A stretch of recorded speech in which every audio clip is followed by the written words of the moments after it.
श्री शिवाय नमस्तु भीम हर हर महादेव। स्वागत है आपका हमारे चैनल सनातन धर्म का संसार पर। दोस्तों, आप सभी लोग जानते हैं कि 1 जुलाई 2024 को है आषाढ़ महीने का पहला बड़ा सोमवार। और दोस्तों, इस सोमवार को आप लोगों को 7 लोटी जल वाला उपाय जरूर करना चाहिए, क्योंकि ये उपाय जब किया जाता है जब कोई बहुत ही बड़ा विशेष दिन पड़ता है और हमारी कोई ऐसी मनोकामना होती है जो कि लंबे समय से पूरी नहीं हो रही होती है, या कोई ऐसी दुख और परेशानी होती है जिसके लिए हमने सारे उपाय करके देख लिए हो, सारे व्रत करके देख लिए हो, पर जब भी वह दुख और परेशानी नहीं दूर हो रही हो तो उस जगह पर हमें 7 लोटे जल वाले उपाय को करते हैं। क्या हमारा कोई काम है जो कि रुका हुआ है, अटका हुआ है? हमने सारे प्रयास कर लिया, हमारी तरफ से हम पूरी मेहनत कर रहे हैं, पर जब भी हमारा वह काम नहीं हो पा रहा है तो उस जगह पर आप लोगों को यह वाला उपाय जो है 7 लोटे जल वाला जो उपाय है, यह इस बड़े विशेष सोमवार के दिन जरूर करना चाहिए। क्योंकि दोस्तों, वैसा के कुछ ही सोमवार बचे हुए हैं और आप लोगों को ये मौका अपने हाथ से बिल्कुल भी नहीं जाने देना चाहिए। इस वीडियो में हम आप लोगों को 7 जल वाला समझाएंगे, उपाय समझाएंगे कि ये उपाय आपको कैसे करना है, किसको करना है, किस समय करना है और कहां पर करना है। तो देखिए, सबसे पहली चीज हम लोग ये समझ लेते हैं कि 7 जल वाले उपाय को आखिर करना किसको है। क्या घर के सभी सदस्यों को करना है या घर में सिर्फ एक सदस्य को करना है? तो देखिए, यहां पर हम आपको बता दें कि इस उपाय को घर के सभी सदस्यों को करने की जरूरत नहीं है। घर में से कोई अगर एक बड़ा मुख्य सदस्य भी इस उपाय करेगा तो इस उपाय का फल उसके पूरे घर परिवार को मिलेगा। पर वो बड़ा या मुख्य सदस्य कौन? तो देखिए, विशेष रूप से घर की बड़ी माताएं बहनें जो कौन होती हैं, घर की लक्ष्मी होती हैं। जब घर की लक्ष्मी कोई उपाय करेगी तो उस उपाय का फल आपको बहुत जल्दी और बहुत बड़ा होकर मिलेगा। तो आप लोगों को क्या करना है कि घर की जो बड़ी माताएं बहनें हो, उन माताओं बहनों में से कोई भी एक माता बहन इस वाले उपाय को कर सकती है। अगर किसी कारणवश घर में माताएं बहनें उपस्थित ना हो और किसी भी कारणवश या वो उपाय ना कर पा रहे हो तो फिर घर का कोई बड़ा सदस्य, चाहे वो पुरुष ही क्यों ना हो, वह भी इस उपाय को कर सकता है। तो देखो, अब आपके ये प्रश्न जरूर आएगा कि इस उपाय को हमें किस समय करना है, सुबह के समय करना है कि शाम के समय करना है? तो देखो, नाम में ही समझ आता है कि इस उपाय में हमें 7 लोटा जल लेना पड़ेगा और इस उपाय में हमें शिवजी के शिवलिंग पर जल चढ़ाना है। तो जल तो हमेशा सुबह ही चढ़ाया जाता है और 10, 11, 12 बजे तक भी चढ़ा दिया जाता है। तो आप लोग इस उपाय को सुबह के समय करोगे, शाम के समय नहीं करोगे। अगर आप लोगों को उपाय का फल चाहिए तो ठीक है, तो इस उपाय को आपको करना है सुबह के समय। अब दोस्तों, उसके बाद में जो बात आती है वो ये आती है कि अब हमें इस उपाय को करना कैसे, कि सामग्री क्या है। तो देखो, इस उपाय में आपको 2 चीजों की आवश्यकता पड़ेगी। सबसे पहली चीज एक बेलपत्री। क्या चीज है? एक बेलपत्री। और दूसरी जो चीज है वो क्या है दोस्तों?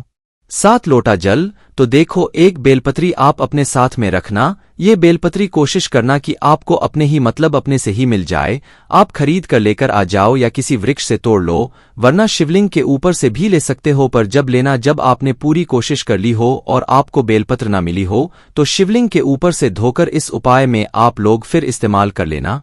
पर कोशिश यही होनी चाहिए कि आपको खुद से जो है बेलपत्र मिल जाए। उसके बाद में दोस्तों 7 लोटा जल। अब आप कहोगे कि भाई 7 लोटा जल हम कैसे लेकर जाएंगे, इतने सारे लोटे हम लाएंगे कहाँ से? तो देखो, आपको 7 लोटा जल लेना है, पर 7 लोटे नहीं लेना है। इसके लिए आपको एक ऐसा पात्र लेना है जिसके अंदर 7 लोटा जल बन जाए, चाहे वो बाल्टी ही क्यों ना हो, ठीक है? क्या ना हो बाल्टी है ना, एक अच्छी सी बाल्टी ले लो, उसके अंदर इतना पानी भर लो कि भाई वो 7 लोटा जल हो जाए है ना। और अपने साथ में एक खाली लोटा रख लो, खाली नहीं तो भरा भी रख सकते हो, कोई दिक्कत वाली नहीं है ना। तो एक लोटा तो आप भर के ले जाओ, बाकी 6 लोटा जो जल है वो अपने किसी पात्र के अंदर भरकर लेकर चले जाओ और अपनी एक बेलपत्र अपने साथ में रख लेना। और उपाय को करते समय शुद्धता का विशेष रूप से ध्यान रखना है, ठीक है? शुद्धता का ध्यान रखते हुए आप लोगों को सुबह सुबह अपने घर से निकलना है।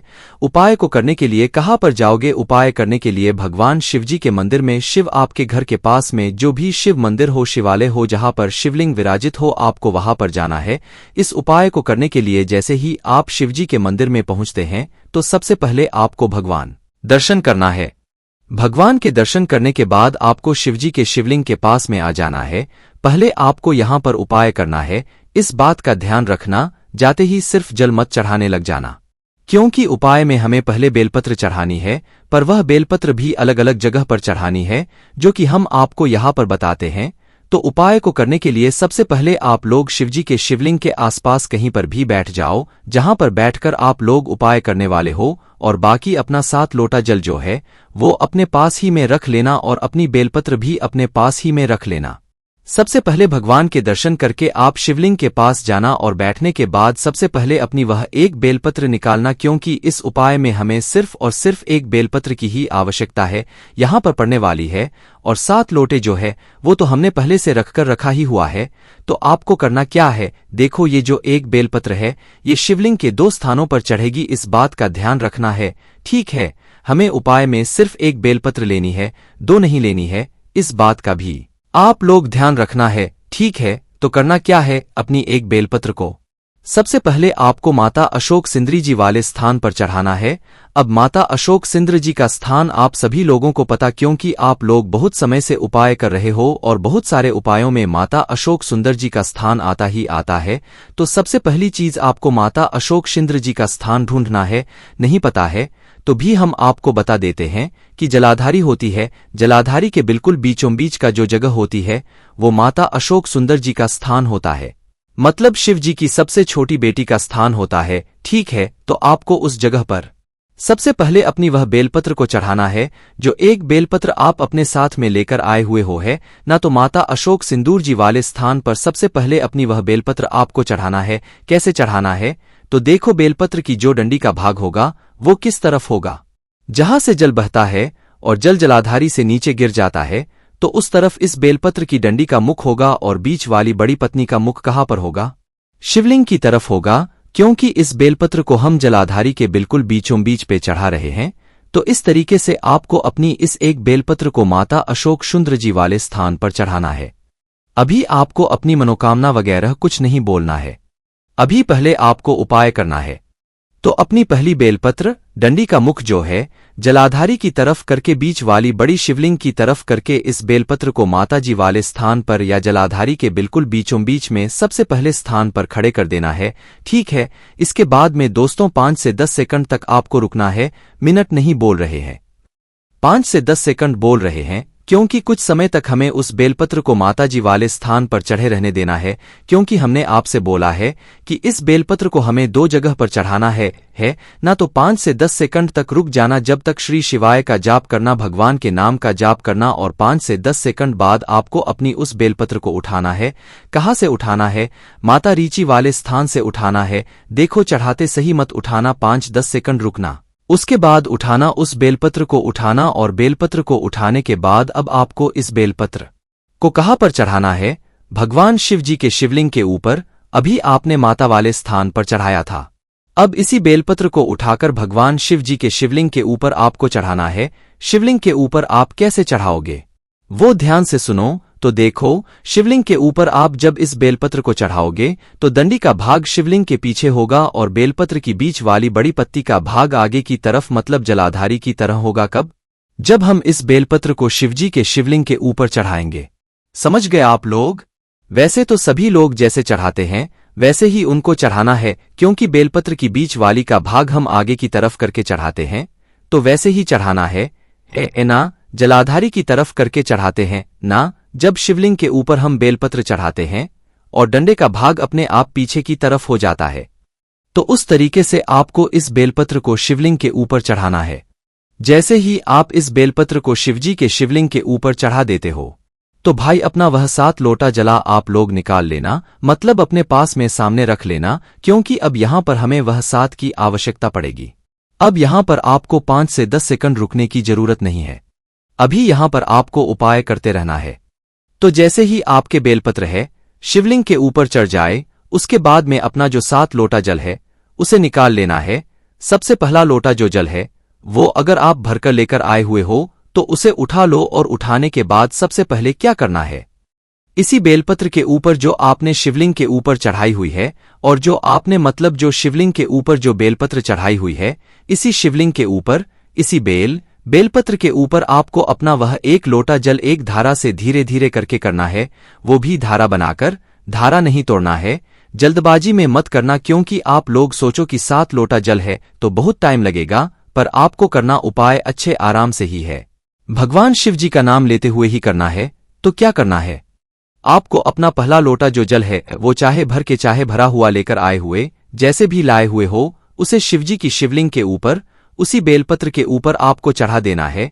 एक धारा से धीरे धीरे करके, जैसे ही पहला लोटा जल चढ़ जाए, फिर अपना दूसरा लोटा जल भर लो। रुकना नहीं है, यहां पर कंटिन्यू आपको जो है भरते जाना है और चढ़ाते जाना है।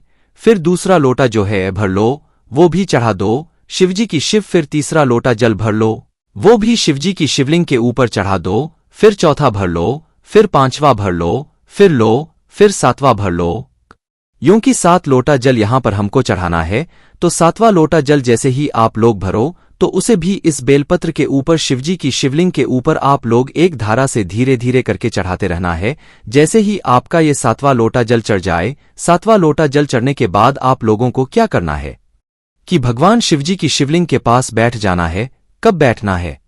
जब आपका 7वां लोटा जल पूर्ण रूप से चढ़ जाए।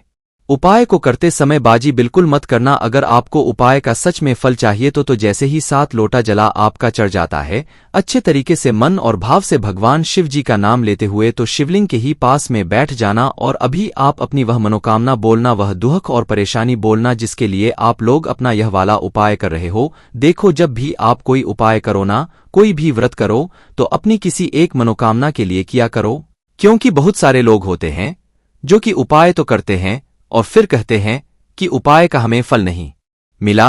क्योंकि आप उपाय को करते तो हो, पर इतनी सारी मनोकामना से बोल देते हो कि भगवान भी समझते हैं कि ये उपाय सिर्फ अपने फायदे के लिए कर रहा है, ये हमारे दर्शन के लिए नहीं आया हुआ है।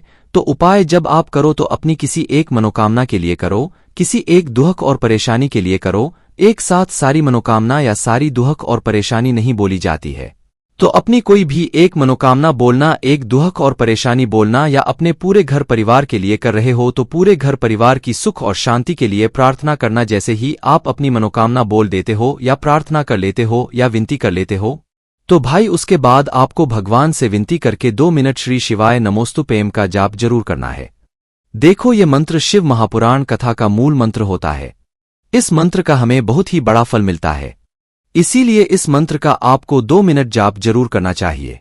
तो जैसे ही आपका 2 मिनट जाप हो जाए, उसके बाद में दोस्तों आपने जो बेलपत्र अभी शिवलिंग के ऊपर चढ़ाई हुई है, इस बेलपत्र को आप लोग उठा लो, क्योंकि इस बेलपत्र को हमें शिवजी के मंदिर में छोड़कर नहीं आना। तो जो बेलपत्र की ओर आपने 700 चढ़ाया है, इस बेलपत्र को आप शिवलिंग के ऊपर से उठा लो, और उठाने के बाद भगवान का आशीर्वाद स्वरूप समझकर इसे आप लेकर आ जाओ। ठीक है, अपने घर पर लाने के बाद इसी बेलपत्र को अपने घर में किसी भी एक शुद्ध स्थान पर रख दो, जैसे कि अपने पूजन वाले घर में या अपने घर के रसोई में, जहां पर शुद्ध स्थान हो वहां पर जाकर रख दो। और इस बेलपत्र को आप अपने घर में 11 दिन रखो या तो 21 दिन रखो। ठीक है, कोई भी एक नंबर आप लोग चुन लेना कि हम 11 दिन रखना है तो 11 दिन रखेंगे, 21 दिन रखना है तो 21 दिन रखेंगे। तो जैसे ही 11 या 21 दिन होते हैं, जैसे 11 दिन तक रखे तो 11 दिन जैसे ही आता है तो आपको उपाय को पूरा करना है। जैसे ही 21 दिन रखे हैं तो 21वां दिन जैसे ही आता है तो उपाय को पूरा करना है।